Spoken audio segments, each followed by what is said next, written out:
Hey everybody, this is Russ from Retro Game Core. The Valve Steam Deck docking station just arrived in the mail, and so we're going to do a review of it here today. And I don't know about you folks, but I've been waiting for this one for quite some time. In fact, over the past month or two, I've gotten a couple other docks in the mail as review units, and so we're going to test some of these out as well. At the end of the day, I want to see if the Valve dock is any better than these budget ones that have been available for quite some time. And so we'll review 4 total docks here today, one that I've already reviewed in a separate video, and then these 3 here. We'll start with the one from Valve. Now the retail price on this is $90 with free shipping. And one nice thing here, I wasn't expecting this, but it comes with a power plug. In fact, this looks to be exactly the same as the one that came with my Steam Deck, so always a bonus to have 2 of these around now. Okay, so first impressions here, obviously this is a black dock, and it also is made out of plastic. I do like that it has the nice official Steam Deck logo here on the top, and yeah, it feels really small and light as well. It has a single rubber pad here on the bottom, and then it seems to be held in place by a lip, which has got a little bit of a sharp angle to it. And as we'll see later in the video, this is kind of a tight fit. And really, in terms of design, that's about it. This is a very simple setup.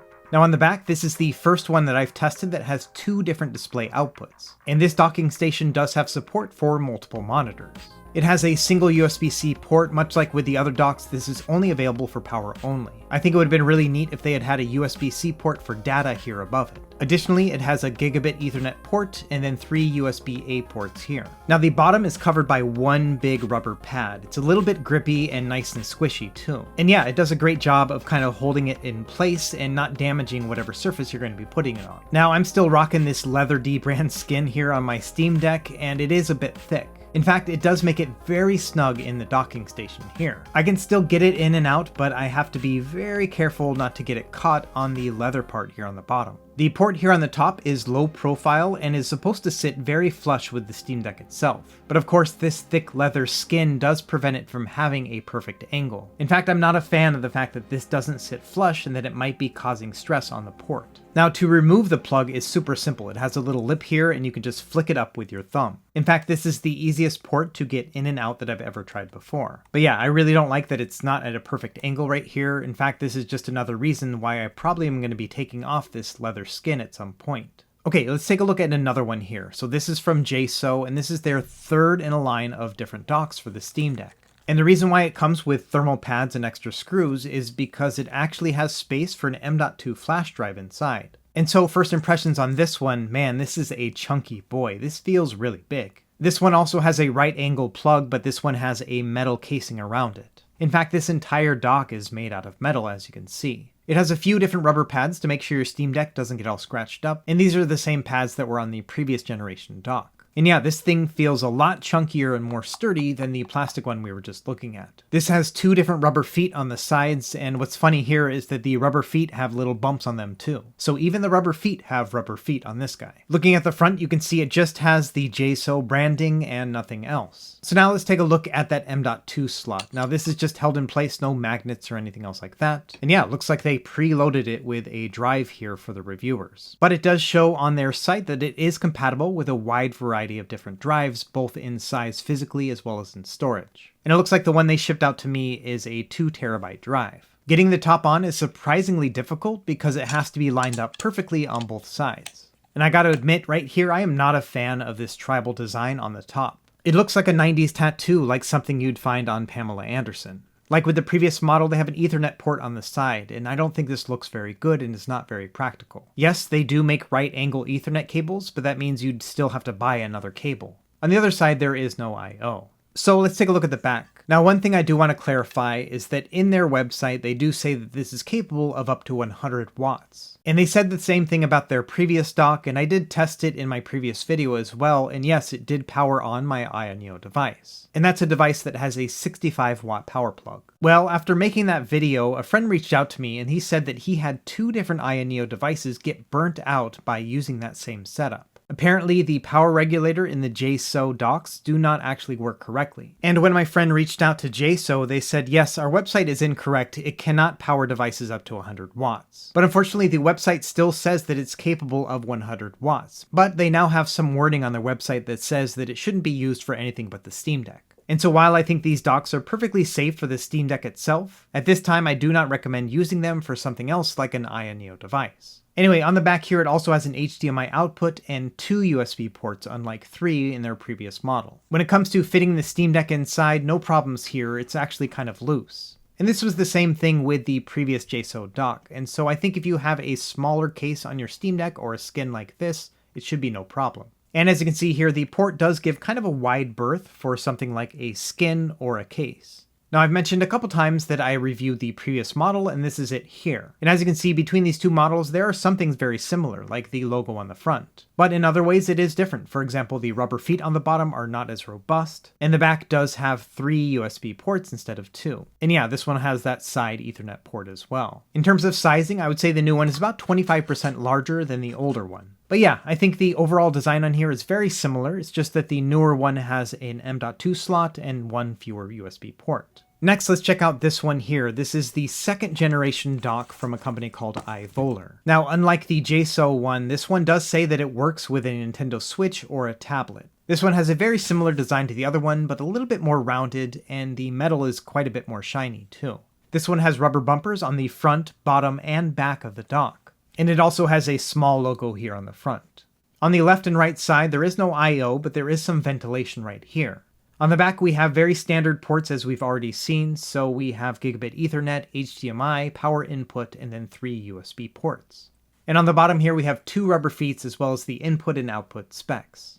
In terms of plugs, this one looks like just kind of a standard cheap plug that you'd find on anything, but obviously with the right angle. In terms of fitting in the Steam Deck itself, it fits in very nicely and does have some wiggle room as well. Not quite as much as the JSAUX one, but still has some room to breathe. Even with the skin on, it's very easy to add and remove the Steam Deck. Now, the top power plug gives even more clearance than the other ones that we've already seen, so if you have a case, this one will probably fit really well. It is a little bit cheap feeling compared to the others, but no complaints there. And while I'm not a huge fan of having logos on the front of my docks like this, at least this one is kind of hard to see. And I do like having that little lip on the back, it really gives some sturdiness to the Steam Deck. Let's do a quick weight comparison. So 132 grams for the official one from Valve. The 2nd generation JSAUX is 133 grams, so just about the same. But the new one is over 300 grams, so over twice the weight. This one from iVoler is somewhere in the middle here, as you can see 164 grams altogether. Let's do a quick comparison of sizes using the inch-long grid here on my green mat. You can see that the official one is about 2 inches in depth, whereas the previous generation JSAUX one is about 2.5 inches altogether. The new one from JSAUX is about 3.5 inches, and the one from iVoler is a little over 2.5 as well. And so yeah, in terms of the depth as well as the width, you can see that the one from Valve is much smaller than the others. And I do love the fact that it doesn't have any sort of logo here on the front. But one thing that does cause me concern is how tall this docking station is. As you can see, it makes your Steam Deck sit about a ½ inch off the ground. The ones from JSAUX are much lower profile, you basically just have your metal sheet and then the rubber pad.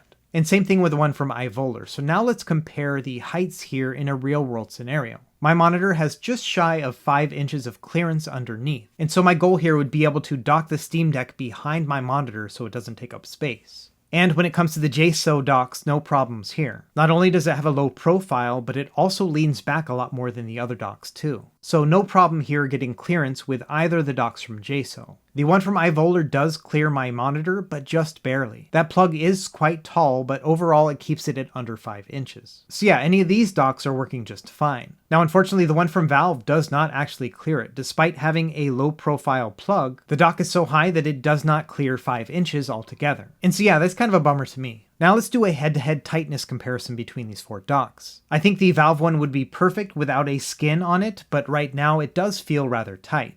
By comparison, the ones from JSAUX feel very loose. And overall, I don't think that's a bad thing. It gives it more space for a case or a skin. But I would say the one from iVoler is kind of in that perfect middle ground. It feels a lot more sturdy thanks to that lip on the back too. So when it comes to overall fit, I think I like the iVoler one the best. Next, we're going to test for functionality. So we're going to start with the iVoler one right here, just plugged in through HDMI and then powering it on. And the video output on this one works just fine, but I found that I had best results when I put the device to sleep, then plugged it in, and then woke it up. Sometimes if I plugged it in without doing that step, it wouldn't actually transfer over. But yeah, otherwise absolutely no issues here at all. Now, one thing I found interesting with the Valve one is that it actually had a firmware update available when I first plugged it in. And I didn't have to do anything other than just plug this in and then confirm that I was going to apply the new firmware. And it looks like Valve is using this as a means to improve the dock station over time. On their website, it looks like they're planning some additional features that haven't rolled out yet, and they will be part of a future firmware update. Anyway, it took about 2 or 3 minutes to update the firmware, and so now we can test it. The nice thing about this one is it just works. No need to put it to sleep or wake it up. It would just plug and play immediately. And so in terms of just overall compatibility of getting the dock to work exactly as I would expect it to, the Valve one had no issues whatsoever. It didn't matter if it was powered off or asleep or anything else like that. As soon as I would plug it in, no matter what the circumstance, it would work fine.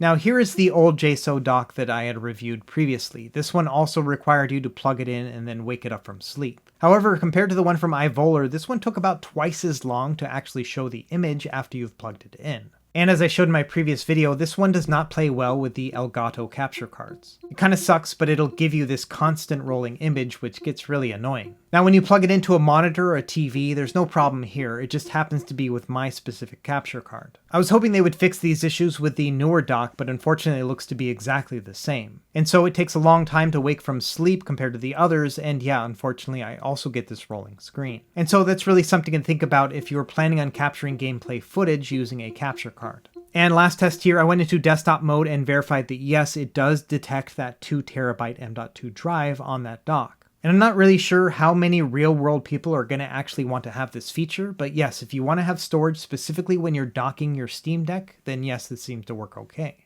Okay, let's start wrapping up here. I'm going to talk about each of these docks and just kind of some quick impressions, and then also talk about price and value. We'll start with this one from iVoler first. The two things I don't really like about this dock are the shininess of the metal. I wish it was a little bit more subdued, and I would also personally prefer not to have a logo on the front of my dock like this. But I think there are a lot of things to like about this dock. I think it has a good amount of space in here for your Steam Deck as well as accessories. I also prefer the fact that it has all the I/O on the back, including the Ethernet port and 3 USB-A ports. And I think the rubber pads on the bottom and the front here are fine. I have no issues with getting any sort of damage on my Steam Deck. I just wish it wasn't quite as shiny and eye-catching. I'm also a fan of that lip here on the back. I think that this actually gives a lot of support to the Steam Deck that the others don't. And finally, the plug is kind of plasticky, but I think it does the job just fine. Now, the dock is usually listed at $50, but right now, at least, it's $45. And I think that's a decent price for what you're getting here. There are no showstoppers when it comes to this dock. There are a couple gripes that I have, but otherwise it works well. And I think $45, $50 is about right.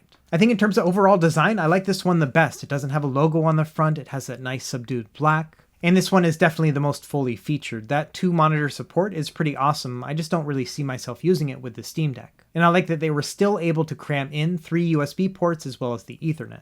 The low-profile plug is really well designed and super easy to take off. My only main complaint about the hardware here is just how tall it makes everything. This is the only dock among all of these that is over 5 inches tall. And my other concern here is the price. It's $90. Now, I do think you're going to get some additional perks when buying it from Valve. Number one, you're going to have support from them over time, and they also are going to be implementing firmware updates as they come along. So Valve does have the potential of really extending the life of this a lot longer than the other docks. It's just kind of a hard sell to say that that's going to be worth twice the asking price of the one we just looked at. Next, we have the dock from JSAUX that I reviewed previously. And my opinion on this one has not changed. I still don't like the fact that it has the Ethernet port on the side here, and it is kind of a bummer that it doesn't work with my capture card. But other than that, I found it to be a pretty well built and decent dock.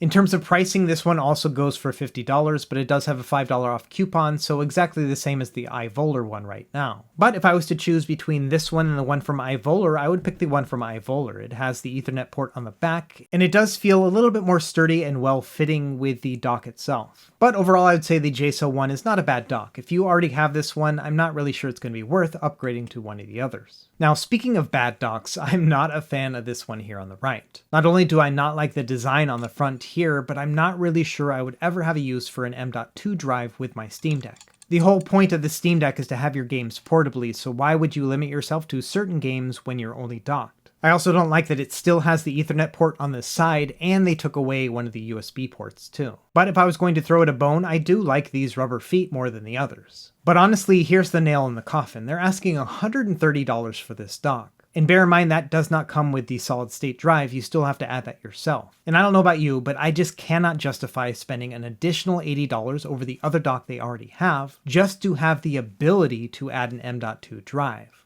So lining them all up right here, I actually have them already in order of preference. If I was to only buy one dock, I think I would probably actually get the one from iVoler first. Not only is it half the price of the one from Valve, but it just fits better with my personal use case in that it has a lower profile overall. And I'm just not sure that the features on the Valve one are enough to justify double the price. And for the reasons I just mentioned, I recommend avoiding the one from JSAUX with the M.2 slot. To me, the design is kind of ugly and also has fewer features than the others, and that M.2 drive just doesn't make sense to me either. But if I'm going to be perfectly honest, the thing I use the most is actually this hub right here from Anker. It's not a dock in the traditional sense, but it has a lot of great features. It has HDMI out, slots for SD and microSD cards, as well as the power input. On the other side, we have an additional USB-C port for data, and then 2 more USB-A ports as well. Not only that, it's much smaller and more portable than the others too. And to top it off, the price on this one is excellent. I bought it for $35 back in March, and I've been using it almost every day on various devices since then. So yeah, unless you specifically want to dock your Steam Deck, I think this one is a really great buy as well. But in terms of docks for the Steam Deck, which ones do I recommend the most? Well, I think that if dual monitors are important to you and you want to make sure you get those firmware updates from Valve, then you really have no other choice but to get theirs. But I think if you want something simple and solid, the dock from iVoler is your best bet under 50 bucks. Anyway, that's about it for this video here. I hope that I gave you some insights into what may be the best dock for your specific use case with the Steam Deck. And let me know in the comments below which dock you prefer the best. Do you have one yet, or are you in the market for one? As always, thank you for watching, and be sure to like and subscribe if you found this helpful, and we will see you next time. Happy gaming.